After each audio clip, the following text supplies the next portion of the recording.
हरे कृष्णा। हम लोग वैदिक साहित्य से संकलित भगवान और देवी देवता की भक्ति में अंतर विषय से चर्चा कर रहे हैं। भगवान के नाम का उच्चारण करना और देवी देवता के नाम का उच्चारण करने में अंतर है। ये पद्म पुराण में उत्तरखंड अध्याय 122 श्लोक संख्या 36 महादेव और कार्तिकेय का संवाद इसमें बताया गया है।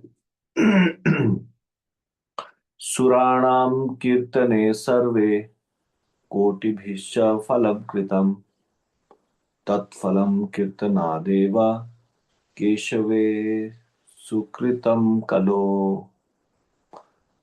अन्य देवताओं का करोड़ों बार कीर्तन करने से जो फल होता है वह भगवान केशव का एक बार कीर्तन करने से ही मिल जाता है।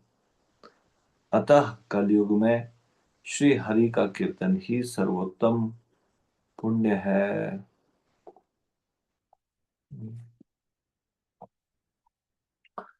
तो भगवान का नाम का कीर्तन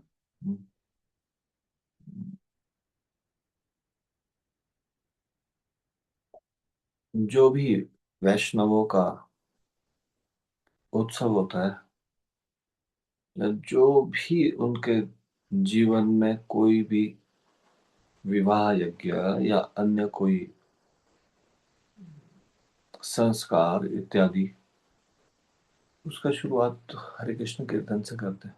हरे कृष्ण महामंत्र के कीर्तन से।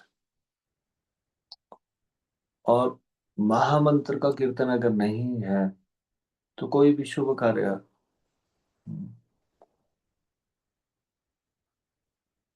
उसका वास्तविक उस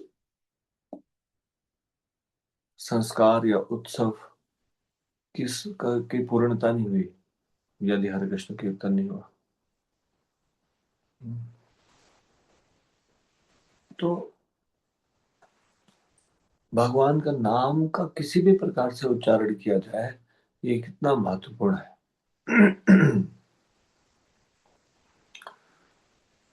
भक्ति सिद्धांत सरस्वती ठाकुर के पास जब कोई वैष्णव उनकी पत्रिका में छपने के लिए लेख भेजते थे तो देखते थे उसमें कितनी बार भगवान का नाम आ रहा है।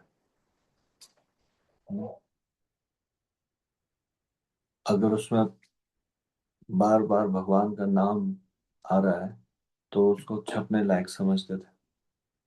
और किसी ने कितनी भी बातें लिखी हो लेकिन भगवान का नाम ही नहीं लिखा उसमें। तो ऐसा साहित्य पढ़ना या फिर ऐसा कोई भी लेख पढ़ना उसका क्या लाभ जिसमें भगवान का नाम ना हो। तो इसलिए यहाँ पे बोल रहे हैं कि करोड़ों बार भी देवताओं का नाम का कीर्तन कर लो। देवी देवताओं के नाम का करोड़ों बार करने से जो कुछ थोड़ा पुण्य होगा कुछ फल मिलेगा। भगवान केशव का तत्फलम कीर्तनादेव केशवे सुकृतम कलो एक बार करने से ही मिल जाएगा। ठीक है कोई सोच सकता है फल नहीं मिला तो कोई प्रॉब्लम नहीं। नुकसान क्या है। लाभ नहीं हुआ बस इतना ही तो है।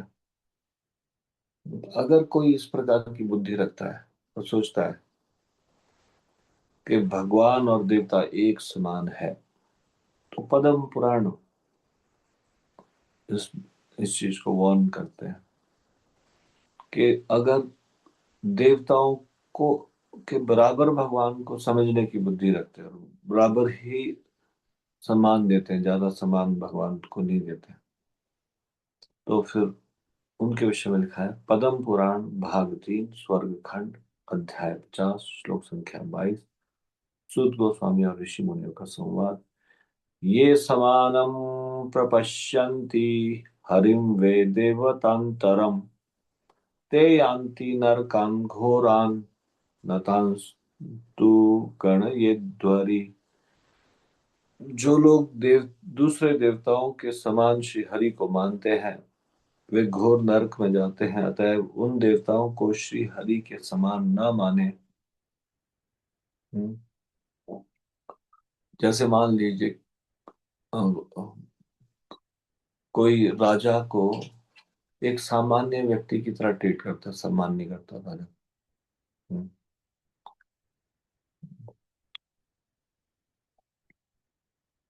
तो इस प्रकार से इंसल्ट करना हुआ राजा का, एक सामान्य व्यक्ति की तरह ट्रीट करना। उसी तरह से ये तो अनंत कोटि ब्रह्मांड के राजाओं के भी राजा है भगवान। इनको आप इवन अगर आपने अल्टर में भी आप इनको इस तरह से सम्मान नहीं करते, हम्म, तो भी दंड के भागी हैं हम लोग, क्योंकि भगवान की कृपा से ही तो सब कुछ चल रहा है। इसलिए एक बुक आती है, beginners guide to Krishna conscious, उसमें सारी चीजें बताई है, क्या क्या चीजें कैसे कैसे करनी चाहिए, घर में अल्टर कैसे होना चाहिए, भगवान की फोटो या विग्रह का स्थान कहाँ पे, हम्म, और अल्टर में क्या क्या होना चाहिए, इस प्रकार से। तो कई बार कई लोग जिन्हें मालूम नहीं होता, आप देखेंगे कई बार कोई दुर्गा का मंदिर है, दुर्गा की मूर्ति को तो ऊंचे स्थान में बिठाया हुआ है और उनके चरणों के पास नीचे लड्डू गोपाल जी रखे हुए हैं, निचले वाले स्टेप में। अभी उनको मालूम ही नहीं है कि वो ये कार्य कर रहे हैं, और उस कार्य से ना तो वो देवी प्रसन्न है, हम्म, कि मेरे पैर के पास भगवान जी को स्थान दिया है, और ना ही जितने भी ये दंडाधिकारी है, यमराज इत्यादि, चित्रगुप्त, ये भी इस चीज को सहन नहीं करते।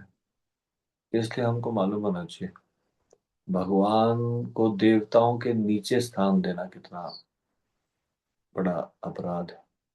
हम्म, भगवान के ही अंश तो है ये सारे के सारे देवी देवता। तो इनको कैसे हम भगवान अ,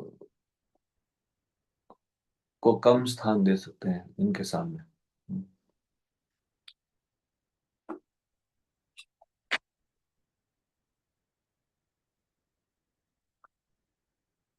किस चीज को सद्बुद्धि समझना चाहिए?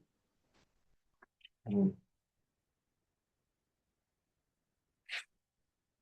मनश्च तद्वे धर्मज्ञ केशवे यत् प्रवर्तते सा बुद्धिस्तद् वृत्ता येव सततम प्रतिष्ठति। हे धर्मज्ञ, वही मंत्र है जो भगवान केशव विषयक होता है, जो भगवान के विषय में ही होती है वही सद्बुद्धि है। धर्मो विष्णु धर्मोत्तर पुराण भाग 1 अध्याय 57 का 6वां श्लोक। शिव जी बता रहे हैं परशुराम, शिव जी और परशुराम जी का संवाद है। तो शिव जी बताते हैं,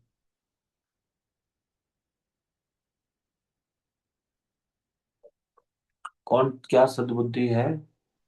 जो भगवान के विषय में होती है वो। हम्म, कौन सा मंत्र सही है जो भगवान केशव विषयक है?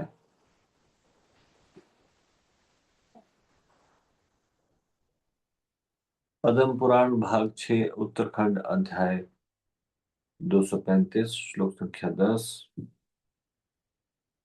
सर्वकर्मसु स्वातंत्र्यात् कुरुते यस्तु कर्म वेदो दितं महत् विना वे भगवत प्रीतिम स पाषाण्डी स्मृतः। जो सभी कर्मों में अपने को स्वतंत्र मानता है, जो अपने मन से स्वतंत्रता पूर्वक वैदिक कर्मों को करता है, भगवान की प्रसन्नता के लिए नहीं करता है, वह पाषंडी है। हम्म, शिव जी और पार्वती का संवाद है ये। पद्म पुराण भाग 6, उत्तरखंड, अध्याय 235, श्लोक संख्या 10। अब ये सारे देवी देवता कौन है?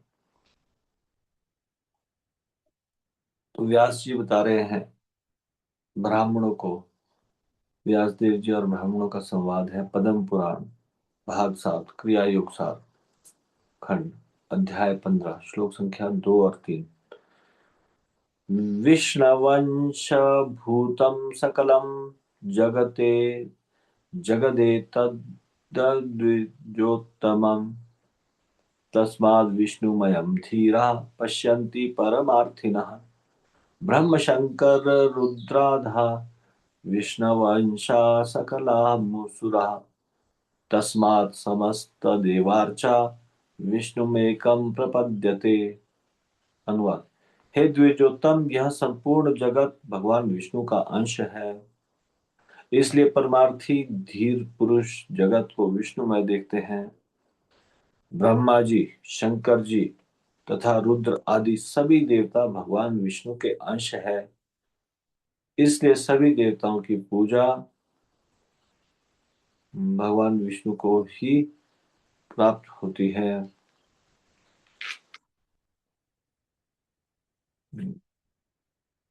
तो ये सारे के सारे भगवान जी के अंश है, इसलिए भगवान का स्थान प्रथम है। देवताओं से निम्न भगवान को मानना ये अपराध है। तो आज हम यहीं तक चर्चा करेंगे, इससे आगे की चर्चा हम कल करेंगे। श्री हरिनाम संकीर्तन की जय, श्री राम प्रभु की जय, शिल प्रभुपाद की जय, निताई गौर प्रेमानंदे। हरि हरि बोल। आप सब लोगों का बहुत बहुत धन्यवाद।